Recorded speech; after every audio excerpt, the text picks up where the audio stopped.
Hi everyone, it is March 17th, and of course it's St. Patrick's Day or Paddy's Day, so happy St. Patrick's Day.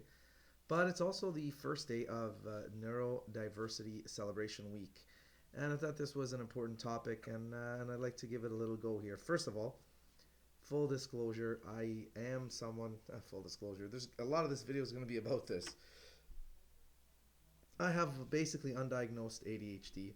And I know there's a lot of people out there that do these self-diagnoses, and you know what? I'm as skeptical and against it as the next person because it's silly and it's nonsense and it's a be special game. So let's just get that completely out of the way. I understand that people do self-diagnoses because for some reason we're all in a hunt to be special. But let me just calm everybody down. You're all special. We're all special. But in this case, we're talking about neurodiverse people.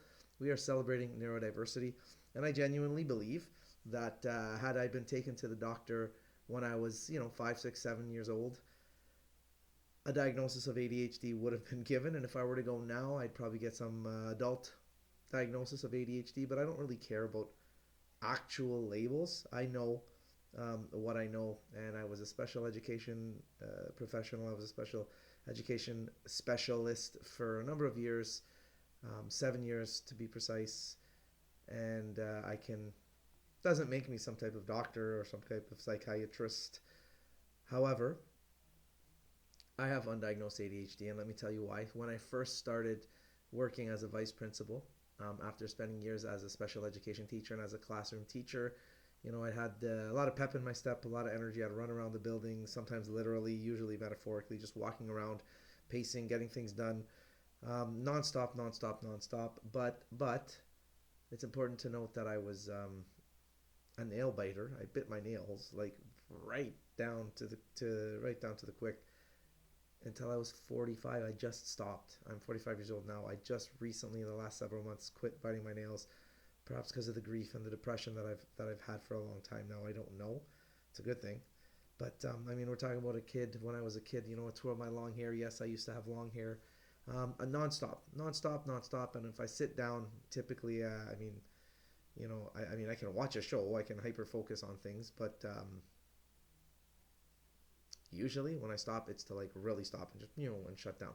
So, and I was really, really alerted to this. Like I said, as a vice principal, like I was trying to say, as a vice principal, I was alerted to this when my boss, my principal I was working with one time, I was returning from laps that I had done. I'd always done laps around the building, check in with everybody, support some students, maybe support some behaviors, and then get back to my desk, check a million emails, respond to a million emails, that type of thing. Obviously not a million, but just super uber productive at all times. And then one day, I got up to go take a walk, and a walk, a school walkabout, and my boss says to me, I guess your ADHD like helps you with that. And I said, my what? What ADHD? And she was like, oh, I thought you had ADHD. Like I thought it was just kind of understood. Like you are nonstop, always on the go, and hyper focused. So I thought you just kind of knew. And I said, well, I've never been diagnosed, but maybe it's true. And then I started to do some self reflection, and it's probably true.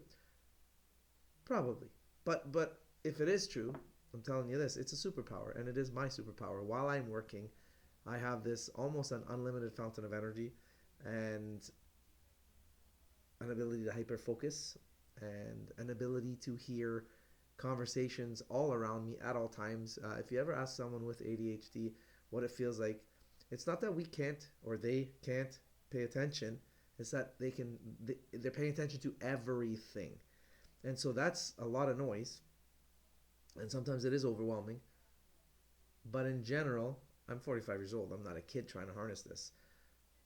It's become my superpower, and I'll be in a public setting, or I'll be in a hockey dressing room, or at a family dinner or whatever, and I can hear all the conversations, and I can contribute to all of them if I so choose.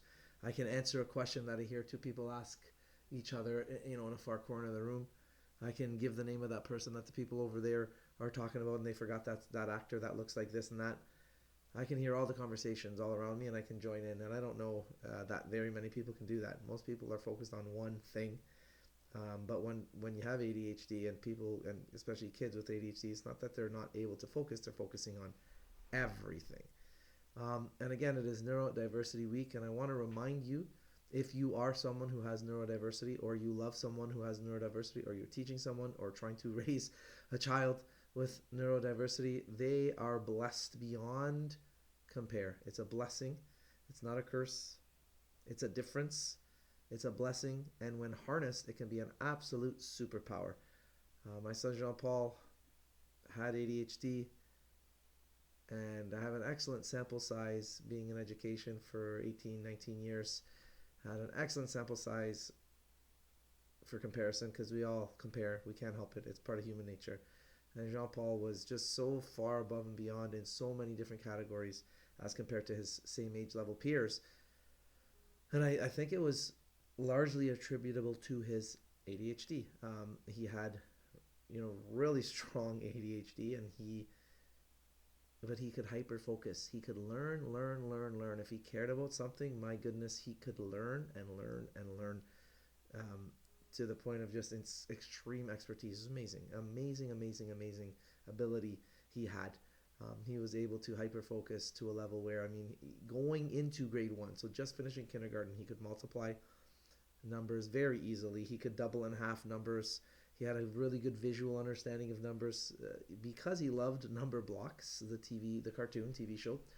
And he watched a lot of videos that were connected to learning how to multiply and divide, and his number sense was through the roof for his age. And he understood as well. He wasn't memorizing sequences or anything like that. It wasn't just a rote memorization. He understood how the numbers worked. It was really remarkable, and it was due to his hyper focus, and it was his superpower. He also became an excellent artist. He could paint beautiful paintings. Ironically, I think his favorite paintings to do were his Dumb Ways to Die. If you've seen the New Zealand public service announcement, it's really a great public service announcement, and my son he really loved it, and he hyper focused on that, and he became excellent at creating these little bean characters that are from the commercial, from the ad.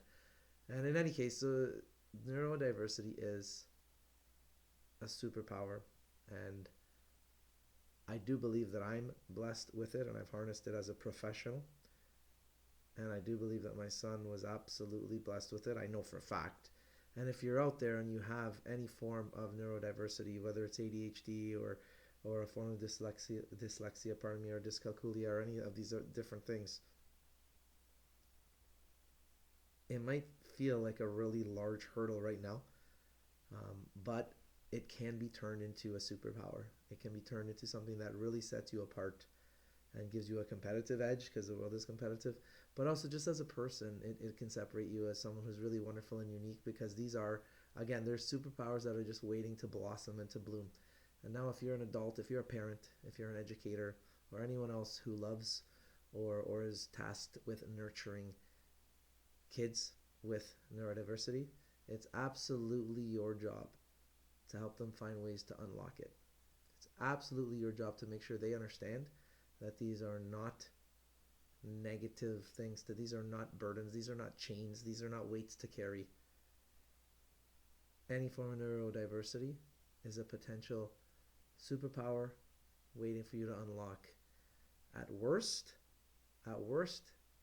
it's an opportunity to learn a new skill connected to a tool that helps you to bypass your neurodiversity. That's at worst. And at best, as I keep on repeating, it can be harnessed to be your superpower. So as we begin Neurodiversity Celebration Week, I want to tell you out there that if you do have some form of neurodiversity, you're amazing. You have a superpower that not everybody has. Lean on the adults in your life if you're a kid, and if you're an adult, find a way. Maybe join a support group or look for solutions online, because this can be an absolute superpower for you. And at the very least, it makes you such a beautiful, special person, perhaps even more beautiful and special than you already are. So it's the start of Neurodiversity Celebration Week, and I'm telling everyone to please celebrate it.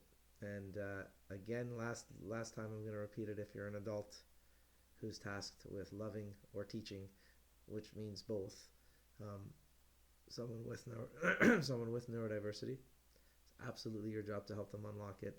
And there will be a key to unlock this. and turn it into an absolute superpower.